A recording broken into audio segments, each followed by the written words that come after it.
पत्र विवाह दशा श्रीमद् भगवद गीता। मतलब बोले मतलब न जग छोड़ो न हरि भूलो, न जग छोड़ो न हरि भूलो, तरंकर जिंदगानी में रहो दुनिया में तुम ऐसे कमल रहता जो पानी में।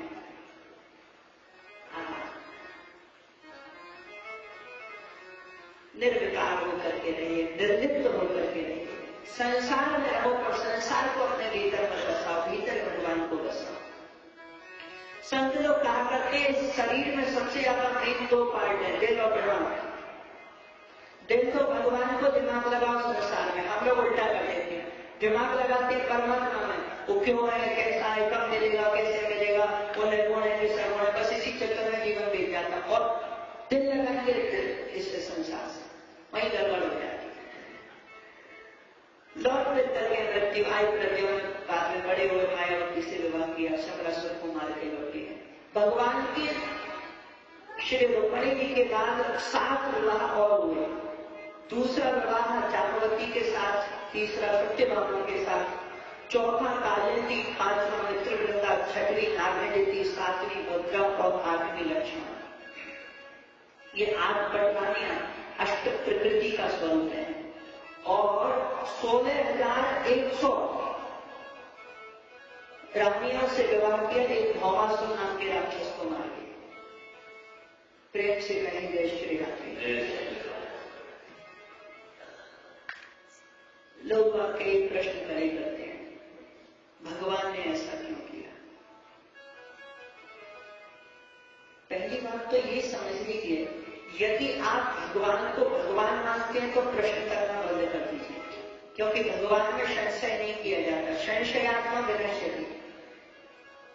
दूसरी बात, यदि भगवान को आप मनुष्य के रूप में देखते हैं तो फिर आपको विस्तार से समझाते हैं। भगवान योगेश्वरेश्वर, ये मनुष्य कोई साधारण नहीं है।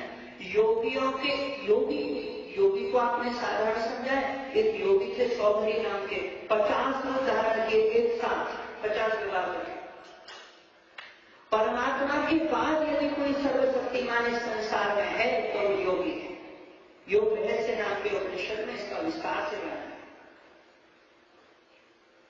और भगवान तो योगियों के भी, योगी नाम ईश्वर योगेश्वर और तेषाम भी ईश्वर योगेश्वरेश्वर, योगियों की ईश्वर भी ईश्वर है। महाराज ये सदा निर्लिप्त है। ये 16,108 सौंदर्य इनको प्रभावित नहीं कर पाई। अच्छा देखिए, विवाह करना सरल है, विवाह निभाना कठिन है। भगवान ने 16,108 विवाह किए, 16,108 महल बनाए। है किसी में इतनी हिम्मत एक महल बना के दिखा दे वैसा, जैसा द्वारिकापुरी में था, कैसा आप कहेंगे ऐसा कैसा। ये आजकल की जो सुविधा है ना, ये home theatre, swimming pool, personal helicopter, ये सब तो सिंपल है, ये तो हर घर में था। इससे प्लस पॉइंट ये था कि चिंतामणि लग रही थी। चिंतामणि के सामने बैठ के आपने कहा 1 किलो जलेबी आ जाए वृंदावन की, चकाचक जलेबी सामने प्रकट हो जाए। हाँ, बनाने की जब तक बन के आएगा तब तक स्वाद अपना मिल जाए, तुरंत तैयार, हर चीज तैयार, चमचमाती बढ़िया कार आ जाए, कार आ जाए। तो भैया चिंतामणि हर घर में 16,108 घर बनाए, सब में ये सब सुविधाएं, इनसे बढ़कर एक सुविधाएं समय। अच्छा दूसरी बात, 16,108 रूप धारण किए भगवान ने। श्री नारद की परीक्षा लेने आए, हर महल में अलग अलग रूप से भगवान वही विराजमान है। क्या आज की बात संभव है कि व्यक्ति 2 रूपी बना ले? ये कोई फिल्म नहीं है, ये हमारी आपके जीवन की सच्चाई है। तीसरी बात, जो रानियां, अगर भगवान इनको, किसी ने पूछा बहन बना लेते या और लोग बना लेते, पत्नी क्यों बनाए? क्योंकि पत्नी एक की होती है और ये सब भगवान की थी। और इनको अगर पत्नी न बनाते तो आप सोचिए समाज विवाह करता है इसे? किसी लड़की को कोई 5 दिन के लिए बोले कितने कर ले जाए, समाज में पता चल जाए, कितने समाज के लोग इसे स्वीकार कर लेंगे उसको अपने घर की बहू के रूप में? मुश्किल है। और एक बात कोई मिल भी जाए तो कोई होती है निर्लिप्त, पर मिल भी जाए तो कन्याओं की संख्या तो देखिए 16,100। बड़े बड़े कार्यक्रमों में भी इकट्ठे नहीं होते हुए इतने लोग। तो अगर वो और विवाह नहीं होता या हो भी जाता तो लोग मजाक उड़ाते, देखो देखो कॉमर्स वाली आ रही है, कॉमर्स ले गया। पर आज राज रानी पधार रही है, सम्मान से लोग हाथ जोड़ करके खड़े हो जाते, वो भी हृदय से सम्मान करते थे, दिखावे वाला नहीं। तो आज समाज में आप पत्नी को विवाह करके ला रहे हैं और समाज में कोई स्थान नहीं दिला पाए तो पति वहां देखा है। पति केवल सुरक्षा नहीं देता, पति केवल पालन पोषण नहीं करता, पति केवल ये सब व्यवस्थाएं नहीं देता, पति सम्मान भी दिलाता है। सुख भी हो, शांति भी हो, सम्मान, आत्मसम्मान भी सुरक्षित हो, तब जीवन सफल है।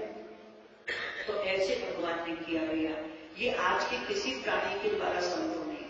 इसलिए भगवान की नकल तो करनी ही नहीं चाहिए कि भगवान ने जो किया, गीता जी ने लिखा यद्यदाचरते श्रेष्ठस्तत्तदेवे नरोजना स्वयं प्रमाणं कुरुते लोकस्तदनु वर्तते। जैसा जैसा श्रेष्ठ लोग करते हैं वैसा साधारण को आचरण करना चाहिए। भगवान ने इतने सारे व्याप किए, 2 4 5 हम कर ले तो कौन बुरा है?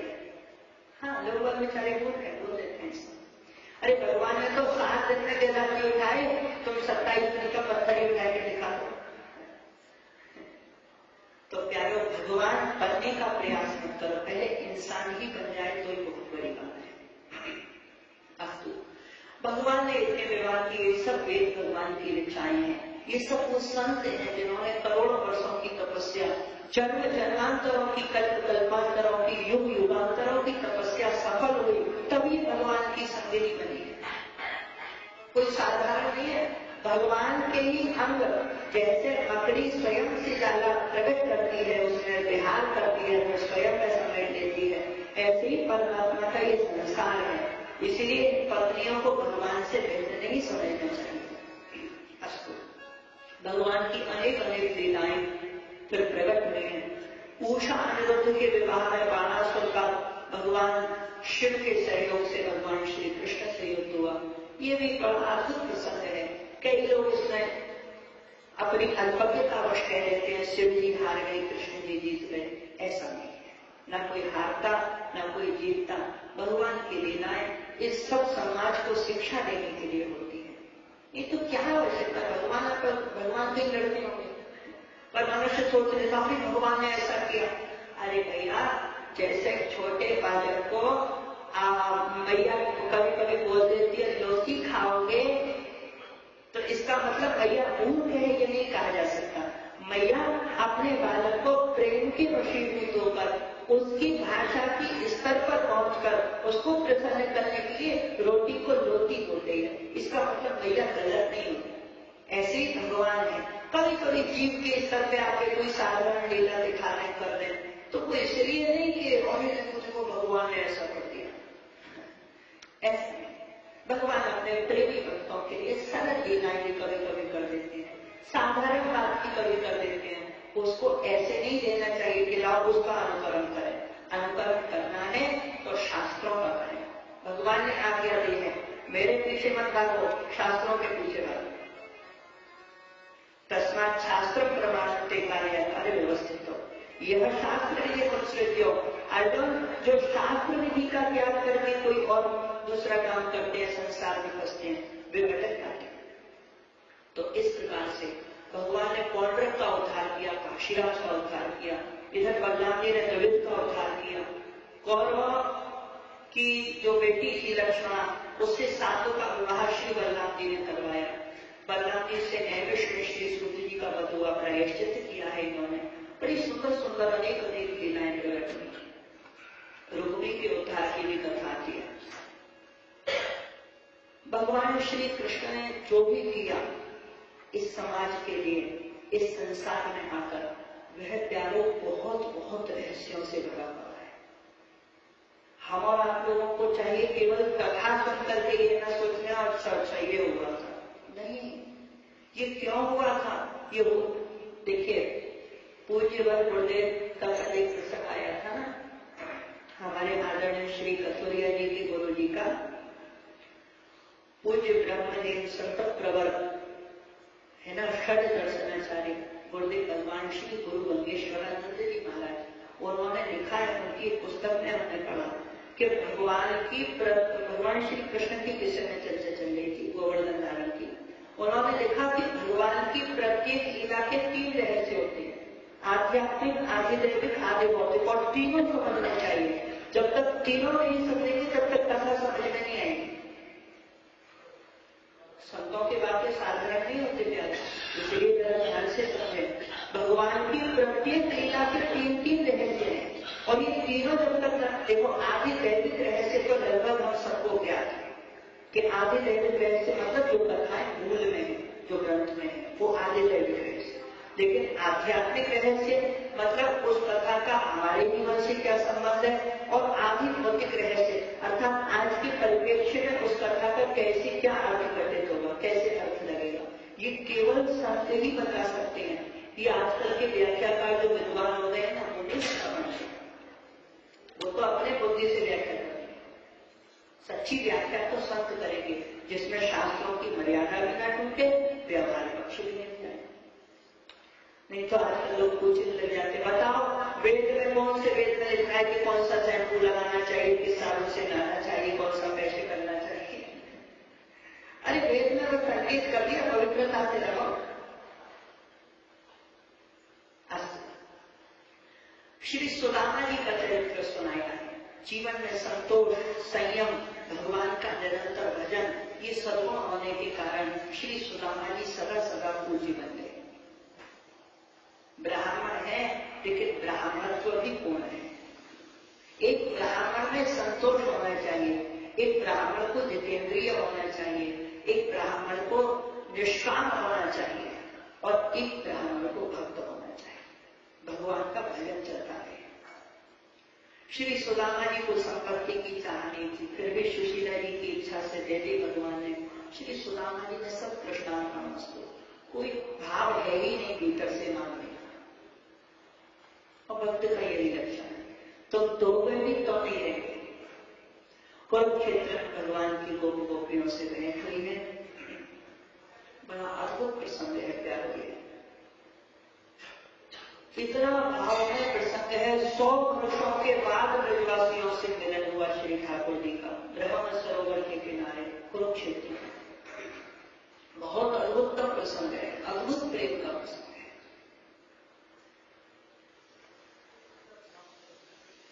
और ये प्रेम एक अभिन्न तत्व है। प्रेम और परमात्मा में कोई भेद नहीं।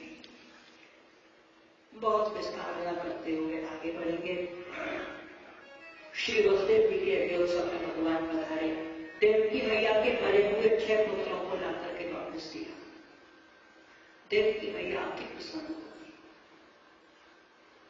आज असंभव को भगवान ने संभव कर दिया, किंतु प्रेम के वश किया था थोड़ी देर के लिए, फिर आगे देवकी मां को भी समझाया बुझाया भगवान। प्रभु जी के द्वारा त्रिदेवों की परीक्षा का वर्णन मिथिलापुरी के राजा जनक और श्रोतदेव नाम के ब्राह्मण के भगवान एक साथ गई। कथा भी बड़ी अद्भुत है। ये हमको शिक्षा देती है, आप गरीब हैं या अमीर हैं, डजंट मैटर। मुख्य बात यह है कि आप भगवान में कितना लीन है, आप कितना समय भगवान को दे रहे हैं, हमारा चिंतन भगवान के लिए है या नहीं। सबसे ज्यादा मुख्य बात यही है। और इस कथा में ये बताया, भगवान सबके हैं, परंतु जो भगवान का सदा चिंतन करता है, भगवान सदा उसका ही चिंतन करते हैं। ये यथा नाम प्रपद्यन्ते तान् सदैव भजाम्यहम्। भगवान भी उनका भजन करते हैं। वेद स्तुति का बड़ा सुंदर प्रसंग आया है प्यारो, हम आपको कल बता ही चुके हैं। आज पुष्टि प्रेक्षण करने से कोई लाभ नहीं। निर्गुण निराकार है या सगुण साकार है, इन सब चक्करों में पड़ने की बजाय आप भजन कीजिए। जहां लगे हो वहीं लगे रहो, संपूर्ण विश्वास के साथ। यही वेद स्तुति का सरलतम अर्थ है। जय जय जय यजामय दोष गिरवीत गुणान त्वमसि यदात्मना समवरुद्ध समस्त भगा अग्रगतोक सामखिल शक्य बोधकते उचित जयात्मना चरतो मुचय निगम। बड़ा सुंदर श्री वेद भगवान ने भगवान का दिव्य वर्णन किया है, और दोनों रूपों में किया। भक्ति की भी महिमा बताई, ज्ञान की भी महिमा बताई। बहुत सुंदर ये वेद स्तुति का प्रसंग है। कभी समय मिले तो 7 दिनों तक इसी पर चर्चा होनी चाहिए, वेद स्तुति पर। इतना अद्भुत प्रसंग है, इतना विस्तार है इसमें, संपूर्ण भागवत जी का सार है इसमें। एक अध्याय है, 10वें स्कंद का 87वां अध्याय सार है। तो ऐसी करके कुछ कुछ लीलाएं और श्रवण कराएं, भगवान के लीला विहार का वर्णन किया सुभद्रा हरण की कथा के बाद। और ये सब सुनाने के बाद 10वें स्कंद विश्राम। 11वें स्कंद में भगवान ने महाभारत आदि के द्वारा जब अनेक दुष्टों के भार से पृथ्वी को भार रहित किया, तब यदुवंशियों का भार ज्यादा लगने लगा। जो रक्षक थे वो भक्षक बन गए, जो पोषक थे वो शोषक बन गए। भगवान को चिंता हो गई। यदुवंशी जब उद्दंड हो गए तो उद्दंड को दंड देना आवश्यक है। भगवान ने वही विधि अपनाई, जैसे बहुत सारा बांस उत्पन्न जंगल में हो जाता है तो आपसी रगड़ से जंगल समाप्त हो जाता है, ऐसे भगवान ने ऐसा विधान बनाया। दुर्वासा ऋषि के शाप को निमित्त बनाया, इनको शाप लगा है और बाद में वो शाप फलीभूत हुआ। भगवान ने उसका अनुमोदन किया। चाहते तो ब्राह्मण के शाप को भी भगवान हत्या कर सकते थे, पर नहीं किया। इसमें 2 कारण हैं। एक तो ब्राह्मण की वाणी को भगवान कभी झुठलाते नहीं है, और दूसरा भगवान उस समय स्वयं ही कालरूप होकर के ब्राह्मण की वाणी में विराजमान हो गए। अस्तु। फिर निमिन्न योगेश्वर फिर यदु और दत्तात्रेय संवाद के माध्यम से 24 गुरु की कथा सुनाई है। निमिन्न योगेश्वर संवाद श्रवण कराया है। भगवान अपने धाम को जाने वाले थे, उद्धव जी पधारे, इन्होंने संन्यास मार्ग का वर्णन पूछा है। श्री भगवान संन्यास मार्ग का वर्णन करते हैं। प्रेम से कहें जय श्री राम। जय श्री राम। थोड़ा जल्दी जल्दी तो करना पड़ेगा भैया, कोई प्रसंग छूट न जाए, प्रयास तो यही है। और छूट जाए तो फिर ये पूरा करने के लिए पूर्णमदः पूर्णमिदं पूर्णात् पूर्णमुदच्यते पूर्णस्य पूर्णमादाय पूर्णमेवावशिष्यते। भगवान ने जो सुंदर ज्ञान का निरूपण किया, 14वें अध्याय में हंसोपाख्यान है। हंस उपाख्यान के माध्यम से आत्मा और शरीर में रह करके शरीर और आत्मा को पृथक रूप से देखने की विधि भगवान ने ज्ञान की बताई है। ज्ञान योग, कर्म योग, भक्ति योग, सबका सांख्य योग का निरूपण किया, तत्वों का, सिद्धियों का, विभूतियों का, परमार्थ तत्व का, और करोड़ों की वैराग्योक्ति बताई, भिक्षु ब्राह्मण का इतिहास बताया है। भगवान ने तीनों गुणों की वृत्तियों का निरूपण किया, विभिन्न प्रकार के ज्ञान का वर्णन करके, भागवत धर्मों का निरूपण करके भगवान ने उद्धव जी को आज्ञा दी। कच्छोद्धव मया दृष्टो बदर्याख्यं ममाश्रमं तत्र मत्पाद तीर्थोदे स्नानोपस्पर्शणैः शुचिः। हे उद्धव, अब जाने का समय आ गया। अब तुम जाओ बद्रिकाश्रम, जिसको आजकल बद्रीनाथ धाम बोलते हैं, वहां चले जाओ। अब ये द्वारका डूबने वाली है। अब 4-5 मुख्य जिनको आप समझते हैं यदुवंशियों को ले जाओ, और बाकी सब अब ये समाप्त होने वाला है। श्री उद्धव जी इतने उदास हो गए, जाने का मन न हो। भगवान ने बार बार आज्ञा दी, उद्धव आप जाओ।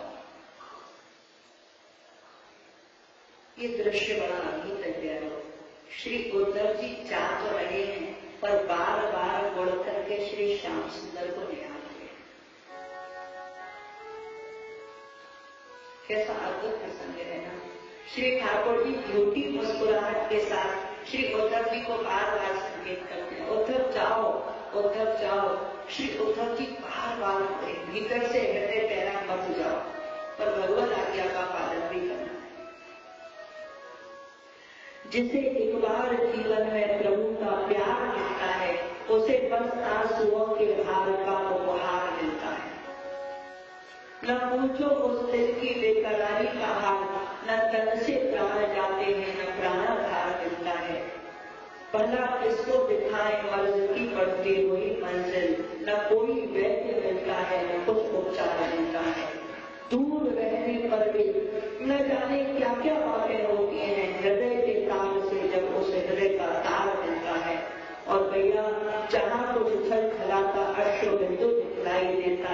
उसी मानस में हमें वह सांवला सरकार मिलता है।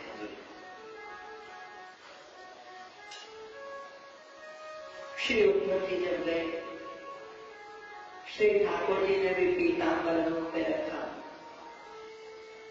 और बहुत बाद में यदुवंशियों के विनाश का काल आया। ऐसा नाम की घास उत्पन्न हो गई, उससे लड़ करके समर गए। श्री बलराम जी अपने धाम को गए। भगवान ने यदुवंशियों का संहार करवाया, अपने धाम को जाने वाले हैं। सब देवी देवता आकाश में आ गए, टकटकी लगाकर श्री ठाकुर जी को निहारे में कैसे जाते हैं। पर एकदम सबका मन्या यथाकाशे यात्या बड़ा भयंकर महातेज उत्पन्न हुआ। सारे देवी देवताओं ने आंखें खोल दिया नहीं। जैसे ही 1-2 सेकेंड में आंख खोल करके देखी, वहां कुछ नहीं था। जैसे एक मनुष्य आज तक दूसरे मनुष्य की मृत्यु के बाद की गति नहीं देख पाया, ऐसे देवी देवता भगवान की गति नहीं देख पाए। भगवान क्या किया, कहाँ गए, पद्म पुराण में आता है। भागवत जी ने तो केवल इतना समझे। श्री पद्म पुराण में श्री वेदव्यास भगवान कहते हैं, स्वकीयम यद वेत्ते तच्च भागवते दधा तिरोधाय प्रविष्टोऽयं श्रीमद्भागवतामृतम्। अपने संपूर्ण तेज के साथ, संपूर्ण शक्तियों के साथ भगवान श्रीमद् भागवत महापुराण में समाहित हो गए। तब से ये श्रीमद् भागवत महापुराण कोई साधारण पुस्तक या साधारण ग्रंथ नहीं, साक्षात तेने यद्वात्मयी मूर्ति प्रत्यक्षावर्तते हरे सेवनात् श्रवणात् पाठात् दर्शनात् पापनाशिनी। इस साक्षात भगवान श्रीमद् नारायण स्वयं भगवान श्री कृष्ण ही श्रीमद् भागवत महापुराण है।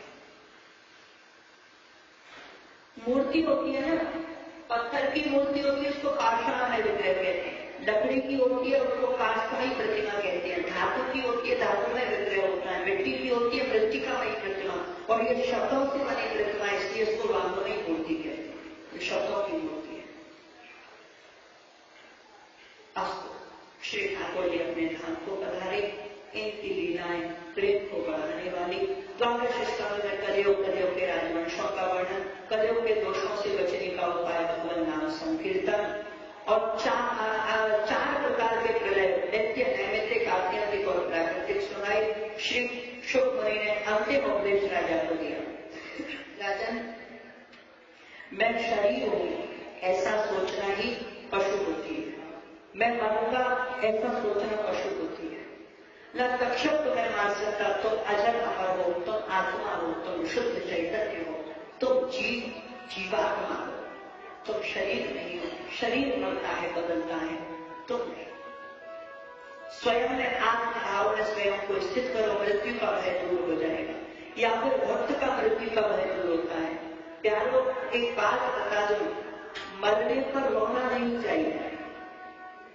कोई की भी मृत्यु हो, आप यदि रोएंगे तो उसकी जीवात्मा को आपके आंसू पीने पड़ेंगे। ऐसा श्री गरुड़ पुराण में स्पष्ट लिखा है। रोना नहीं चाहिए, रोना पाप है। रोना पाप है। रोना है तो ठाकुर जी के लिए रो, संसार के लिए मत रो। शास्त्रों को विधि का त्याग करके जो व्यक्ति रो रो करके आंसू, हमने देखा भैया हमको तो इतनी हंसी आ जाती है, सच बता है, आपको सत्य बता रहे व्यास जी से ठाकुर जी महाराज विराजमान है। ये 2009 में या 10 में हमारी दादी की जब से समाप्त हुई थी, पिताजी की भैया, उसके बाद से हमने मरनी में जाना बंद कर दिया। हम किसी की मरनी में जाते हैं, कोई मर जाए।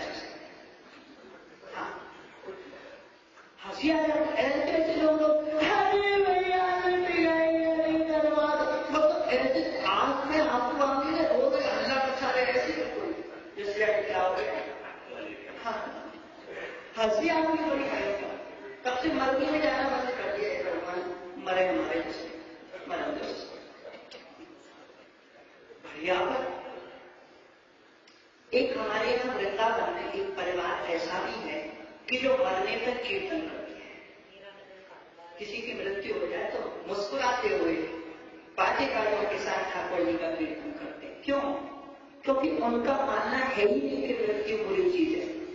श्रीमद् भागवत महापुराण में प्रमाण लिख रहा है, मृत्यु अर्थात श्री कृष्ण, मौत अर्थात कन्हैया से आलिंगन, मानो तो मान लो, नहीं तो रोते रहो, ऐसी विश। मानो तो मृत्यु का अर्थ हुआ ठाकुर जी मिल गए, ठाकुर जी के मिलन का दिवस है। और न मानो तो भाई तुम्हारी मर्जी है, तो मना नहीं कर। मैंने तो अपनी बताई पहले, मुझे बड़ा पसंद है और रोना भी नहीं चाहिए, गलती बात है। ये आंसू है ना, ये सार्थक तभी है जब ठाकुर जी के चरणों में छोड़े। और संसार के लिए जो रोते हैं, इनके आंसू बेकार पानी की तरह चले जाते हैं। सावधान रहें। परीक्षित की कर्म करते हुए जन्मे जने यज्ञ किया, बृहस्पति ने उनको आगे रोका है। भगवान के अंगों पामायों का वर्णन मार्कंडेय चरित्र श्रवण करा करके कथा को विश्रांत की ओर ले चले हैं। श्री सूत जी ने भगवान को, श्री शुक मुनि को और भगवान के नाम संकीर्तन को प्रणाम किया है। एक छोटा सा भाव स्मरण में आ रहा है, किशोरी जी का भाव है, गा लेते हैं। वैसे भी गाने का बड़ा मन कर रहा था बहुत दिनों से, और ये साउंड अच्छा मिल जाता है तो थोड़ा मन बन जाता है। छाए काली घटाएं तो क्या, तेरे आंचल के नीचे हूँ मैं। छाए काली घटाएं तो क्या, तेरे आंचल के नीचे हूँ मैं। आगे आगे वो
शरणम प्रणामो दुख शमनस्तन नमामि हरिम परम। जिनको प्रणाम करने मात्र से सारे दुख दूर हो जाते हैं, जिनका नाम संकीर्तन संपूर्ण पापों को नष्ट करने वाला है, ऐसे परम हरि भगवान श्री हरि के श्री चरणों में हम और आप लोग सब प्रणाम करते हैं, प्रणिपात हो जाते हैं, शरणागत हो जाते हैं। ऐसा सुंदर भाव। प्यारो, अब तो हम नंबर भी बोल गए, कौन सी नंबर की कथाएं विश्राम, लगभग 350 के आसपास कथाएं हो गई, गिनती करनी बंद कर दिया। तो श्री ठाकुर जी के श्री जी की विशेष कृपा, 14 वर्ष जीवन के सार्थक करते हुए श्री सत्य सनातन धर्म के सिद्धांतों को, व्यास गति के सिद्धांतों को जितना इनकी कृपा से बच पाई और संभव हो पाया, उतना प्रयास दास का है। अपने माता पिता के श्री चरणों में, पूज्य श्री सद्गुरुदेव भगवान के श्री चरणों में कोटिशः सादर नमन करते हुए, प्यारो, एक सूचना और देनी थी, कल भी आपको दी थी, आज पर दे देते हैं। श्री ब्रह्म वैवर्त महापुराण की कथा, जिसमें 18,000 दोपहर 7 दिन की कथा श्री धाम वृंदावन में पहली बार होने वाली है। आज तक कभी 108 श्री ब्रह्म वैवर्त महापुराण की कथा हमारे श्री धाम वृंदावन में नहीं हुई। हुआ यूं कि 11 मार्च को बर्थडे आता है, तो 11 मार्च को अपने गुरुदेव भगवान के चरणों में दास प्रणाम करने पहुंचा। तो गुरुदेव ने कहा, क्या है आज? हमने कहा, आज जन्म दिवस है। कौन सी तिथि है? हमने कहा, गुरुदेव तिथि तो नहीं पता, बाकी 11 मार्च है। बोले, अंग्रेजी हिसाब से जन्म दिवस मत मनाया करो, हमारे गुरुदेव भगवान की आज्ञा हुई। तिथि कौन सी है? हमने कहा, फाल्गुन शुक्ल चतुर्थी। तो बोले, उसी से मनाया। हमने कहा, कैसे? बोले, जैसे होली, दीपावली, महाशिवरात्रि, नवरात्रि, जन्माष्टमी, रामनवमी, हनुमान जयंती सब पंचांग के अनुसार मनाते हैं, इंग्लिश डेट से नहीं। ऐसी जन्मदिन नहीं, जन्म तिथि मनाया करो। तो दासानुदास के हृदय में ये भाव आया, क्यों ना अगली जो जन्म तिथि फाल्गुन शुक्ल चतुर्थी 19 फरवरी को पड़ रही है 2018 में, तभी से क्यों ना कथा का प्रारंभ किया जाए और 108 विद्वान ब्राह्मणों के द्वारा श्री ब्रह्म वैवर्त महापुराण का पाठ होगा। ये 18 पुराणों में से एक बड़ा अद्भुत पुराण है प्यार। इसमें भगवान श्री राधा कृष्ण की सुंदर लीलाएं हैं, भगवती जगदम्बा शक्ति की कथाएं हैं और श्री गणेश भगवान की कथाएं हैं। 4 खंडों में विभाजित यह अद्भुतम पुराण है। 275 अध्याय है इसमें। तो गुरुदेव भगवान का शुभाशीर्वाद भी प्राप्त हुआ। संस्कार चैनल का भी समय मिल गया, संस्कार चैनल पर लाइव आएगी कथा। तो आप सबको उसका निमंत्रण है। आप सब यदि संभावना हो या आपके कोई जानकार 19 से 25 फरवरी 2018 श्री धाम वृंदावन में आए। कोबला आश्रम प्रसिद्ध है, वहां कथा है। और उसमें यदि किसी को जोड़ने का मन हो, किसी प्रकार की कोई सेवा आदि देने का मन हो, वे भी संपर्क कर सकते हैं। और प्यारो, ये जो हिंदू सेंटर है, ये आपको कल बताया था, यहाँ से पत्र पहुंचा। दास का बीजा तो 10 साल का पूरा हो चुका था ये अप्रैल में। तो यहाँ से जो पत्र पहुंचा, उसके माध्यम से एक बार फिर 10 साल का बीजा फिर लग गया, फिर 10 वर्ष के लिए छुट्टी मिल गई। तो इसके लिए भी हमारे परम आदरणीय श्री कथोरिया जी को, परम आदरणीय गुरुदेव श्री दीक्षित जी को हृदय से बहुत बहुत धन्यवाद, साधुवाद व्यक्त करते हैं, क्योंकि ये भी बड़ी बात है। हाँ, सरकार बदल गई, जब से यहाँ से सुनने में आया दिक्कत आती, पर ठाकुर जी की विशेष कृपा से और श्री कथोरिया जी के विशेष प्रयास से वीजा की प्राप्ति हुई। इनके लिए भी बहुत बहुत धन्यवाद।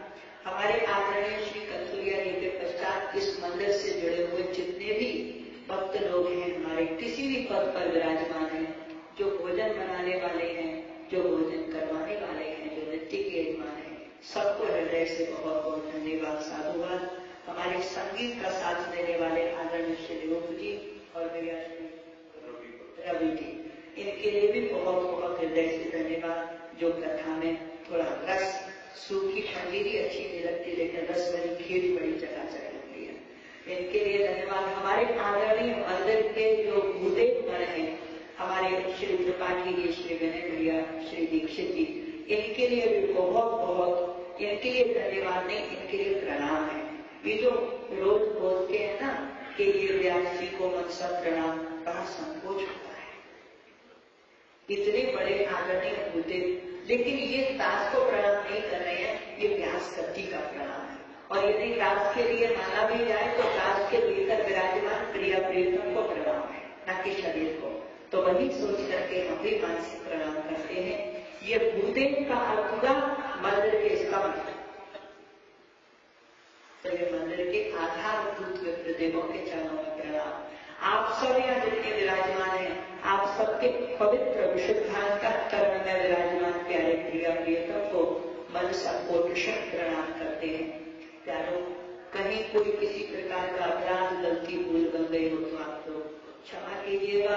कोई अच्छी बात लगी हो तो अवश्य अवश्य प्रयास कीजिएगा जीवन में धारण करने का। कथाओं का क्रम तो चलता रहेगा, वक्ता बदलते रहेंगे, पर भागवत जी थोड़ी बदलेंगे, भगवान थोड़ी बदलेंगे, आप और हम लोग बदलते रहते हैं, ठाकुर जी वही। तो इसीलिए आइए दोनों हाथ जोड़कर प्यारे प्राणाधार के श्री चरणों में प्रार्थना करते हैं। हे प्यारे, प्रतिपल आपका स्मरण बना रहे, आपकी बरसती हुई आयु की कृपा का जीवन के पल पल में, पग पग में प्रेममय अनुभव होता रहे। हम सब लोग स्वस्थ रहें, निरोग रहें, दीर्घायु हों, मुस्कुराते रहें, भगवान हमारी मनोकामना पूर्ण करें। और हम इस देश में भी प्यारे प्रभु का स्मरण सतत बनाए रखें। ऐसी भगवत चरणारविंदों में प्रार्थना करते हुए अपनी वाणी को, अपने समस्त कर्मों को प्यारे प्राणाधार प्रिया प्रियतम के श्री युगल चरणारविंदों में समर्पित करते हुए विश्राम एक बार प्रेम से देखा है।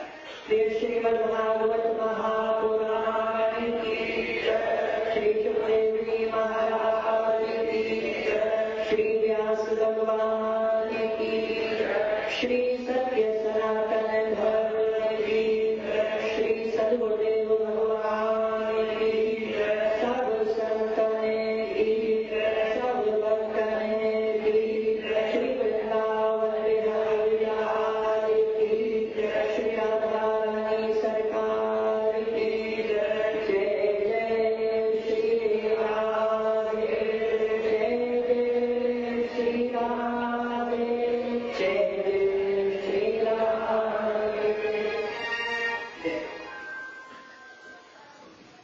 एवं सदा परिभाव्यमविष्टदोहं दीर्घास्तरं शिवयङ्कितं शरण्यं मृत्यादिहं प्रणतपालभवाभिभूतं वन्दे महापुरुषते चरणारविन्दम्। उपस्थित सभी भक्तों की तरफ से पूज्य वाल्मीकि को ऐसी खास प्रदर्शन प्रणाम करते हुए आज इस अद्भुत अध्यक्षण श्रीमद् भागवत ज्ञान कथा आखिरी दिवस की संबद्धता की ओर अग्रसर हो रहा है। जिस किसी भी यदि को हम प्रारंभ करते हैं उसका समापन श्री पूर्णाम की यह शास्त्रीय परंपरा है, उसको हम आज पूरा करने जा रहे हैं। पिछले रविवार से हम पूज्य गोपेश जी को यहाँ पे निरंतर आवाज से सुनते आ रहे हैं। जैसा कि श्री गोपेश जी ने कहा कि संकोच लगता है कि दीक्षित जी हम प्रणाम, ऐसा नहीं है। सुखदेव जी भी बहुत अल्प आयु में थे और उनके समक्ष एक से उद्धट ऋषि बैठे हुए थे। जब श्रीमद् भागवत कथा का प्रभाव वहां पर हुआ तो उसी स्वरूप में हम आपको भी देखते हैं और उसी स्वरूप को हम निवृत्त और नमन करते हैं। आप स्वयं अनुभव कर रहे होंगे कि गोपेश जी किस प्रकार के कथा हम सबके सम्मुख इन 7 दिनों में प्रस्तुत किए हैं। यह सब कुछ ही अलौकिक और अद्वितीय कथा है। वैसे तो भगवान की कथा अलौकिक है ही, परंतु आप जैसे विद्वान के द्वारा इस कथा को सुनना यह अपने आप में अलौकिक और दिव्यतम है। गोपेश जी विगत 14 वर्षों से इस केवल भागवत ही नहीं, अभी तो रामचरितमानस और 18 पुराण की कोई पुराण क्यों न हो उसकी अद्भुत अद्वितीय कथा आपके श्रीमुख से हम सुनते हैं। यह प्रभु की विशेष हेतु की कृपा का ही परिणाम है। साथ ही आपके गुरुदेव के चरणों में भी निवेदन है, जिनके आशीर्वाद से और पूज्य आपके पिताश्री जिनका स्नेह हमें भी प्राप्त हुआ है, इस मंदिर में हमें दर्शन करने का सौभाग्य प्राप्त हुआ है। उन सबकी कृपा और सबका आशीर्वाद है जो आप इस आयु में इतने अच्छे ढंग से, इतनी विद्वतापूर्ण कथा को आप हम सबके सम्मुख प्रतिपादित करते हैं। विगत पिछले किसी दिन आपने यह उक्ति बताई थी कि विद्या भागवते परीक्षा। सचमुच यह सूत्र है कि अगर किसी विद्वान की परीक्षा करनी हो तो वह भागवत में होती है, और यह सूत्र आपको सिद्ध करता है कि आप सचमुच ही भागवत की मर्मज्ञ हैं। अस्तु आप इस यज्ञ को पूर्णाहुति की ओर ले जा रहे हैं, परंतु किसी भी विद्वान के द्वारा हम ज्ञानार्जन करते हैं उसका उचित सम्मान करना और पूजन करना यह भी हमारा दायित्व और कर्तव्य है। यह शास्त्रीय परंपरा है। उस परंपरा के निर्वहन के लिए मैं मंदिर के उपस्थित यहाँ सभी एक्जिक्यूटिव कमेटी के सदस्यों से आग्रह करता हूँ कि वो शपथ दिखाएं और सर्वप्रथम व्यास पूजन करें, और तत्पश्चात मंदिर के प्रेसिडेंट श्री हीरा जी और भूरिया जी यहाँ उपस्थित हैं, उनसे मैं आग्रह करूंगा कि वो 2 शब्द धन्यवाद के ज्ञापित करें, और तत्पश्चात आगे के कार्यक्रमों की सूचना मैं आप तक प्रेषित करूंगा। सबसे पहले मैं आग्रह करता हूँ, आरोप करता हूँ कि मंदिर के जो भी एक्जिक्यूटिव कमेटी के सदस्य यहाँ उपस्थित हैं वो शपथ दिखाएं और व्यास पूजन करें। ओम हरि ओम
उसमें ऐसे शो कराते रहिए, उसमें हमें भी साथ मिलता है, मंदिर के सभी वॉलंटियर को साथ मिलता है और हमारा काम करता है कि ऐसे विद्वानों को यहाँ बुलाया जाए और उनसे अच्छे अच्छे उपदेश सुने और उनसे अच्छी अच्छी ये कथा और प्रसंग सुने। मैं रुपेश जी को निवेदन करूंगा कि जब भी जैसे उन्होंने कहा कि हिंदुस्तान में इनका हमारा सौभाग्य है कि इनको वीजा मिले, हम चाहते हैं कि परमानेंट वीजा इनको मिलता है ताकि इनको वीजा की ऐसे बीच भी नहीं पड़े, पर जब भी इनका भारत से यहाँ पर आना हो तो जरा अमेरिका में ये द्वार के लिए खुला है, हिंदू सेंटर इनका है, इनका साथ इनका मतलब देते हैं। और मैं आज उन सभी वॉलंटियर्स का बहुत बहुत धन्यवाद करता हूँ कि जिन्होंने सेवा में प्रसाद और दूसरी सेवाएं आपको दी। हमारे सभी पूज्य जितने हमारे प्रीस्ट हैं उनका धन्यवाद, उनका सहयोग के बिना ये चीजें पॉसिबल नहीं है। हमारे इधर म्यूजिक मास्टर रूप जी और अभी भट्टाचार्य जी का भी बहुत बहुत धन्यवाद है। और अंत में उन सभी परिवार का, सभी भक्तों का जिन्होंने प्रसाद की सेवा दी ताकि आप ले जाएं और अपने भूखे पेट में जाएं, आप लोगों ने कथा सुनी तो उस प्रसाद में लेके जाते रहें। तो आप सभी से अनुरोध करूंगा कि समय समय पर प्रसाद सेवा करते रहिए और मंदिर की शोभा बढ़ाइए। आपका बहुत बहुत धन्यवाद। बहुत प्यार से बोलिए, बोल काके बिहारी लाल की धन्यवाद। हरे कृष्ण हरे मुरारे हे राम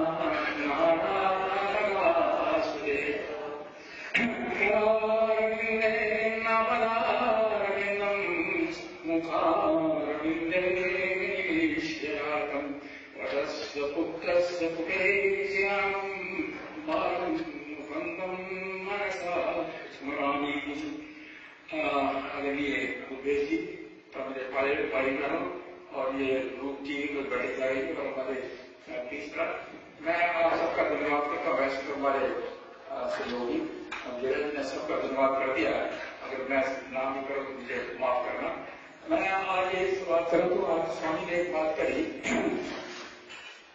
जो बात बड़े कहते हैं पर ये मत करो,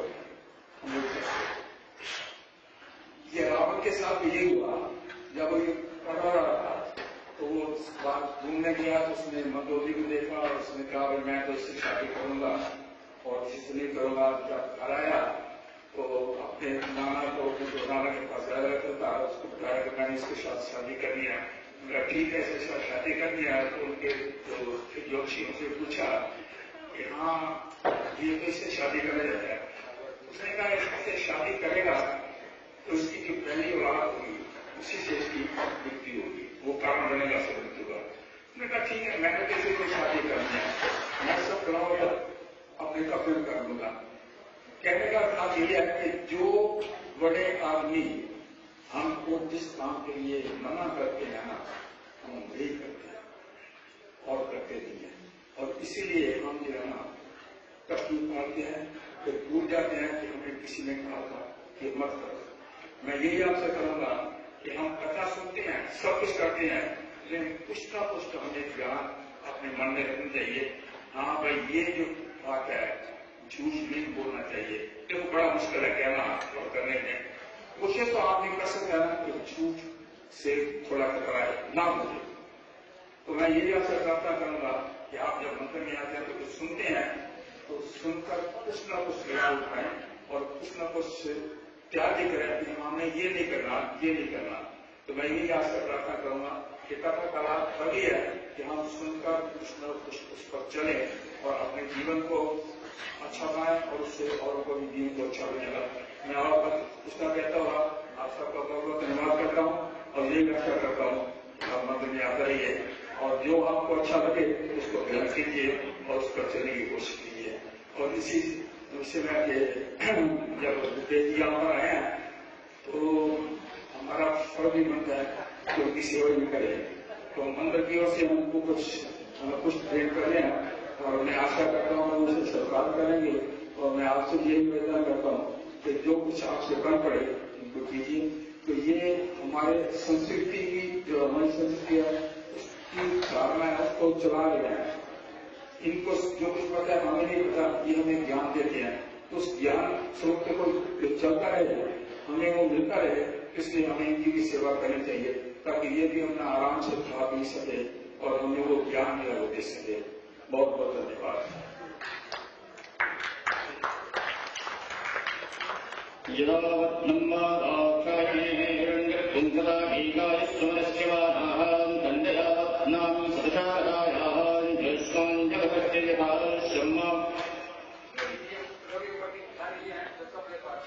ओम भद्रं कर्णेभिः भद्रं पश्येमाक्षभिर्यत्रायुष्ये गंगे पुष्टवात् वंशस्य नो हरिदशेमहि देवैकं जलायुः।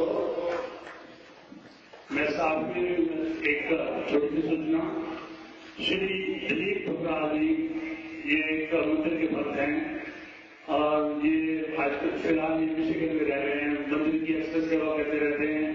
पिछले उन्होंने गीता जब हमारा 50 वर्ष नाटक मना रहे थे तो आज उन्होंने लगभग 100 गीता की पुस्तकें हिंदुस्तान में दी थी। आज 11,000 रुपए के चेक रुपेश जी को दे रहे हैं। आपका बहुत बहुत धन्यवाद ठुकराल जी। खड़े रहिएगा, आपके बाकी लोग भी दे सके। ठुकराल जी एक मिनट खड़े रहिएगा। बहुत बहुत धन्यवाद आपका।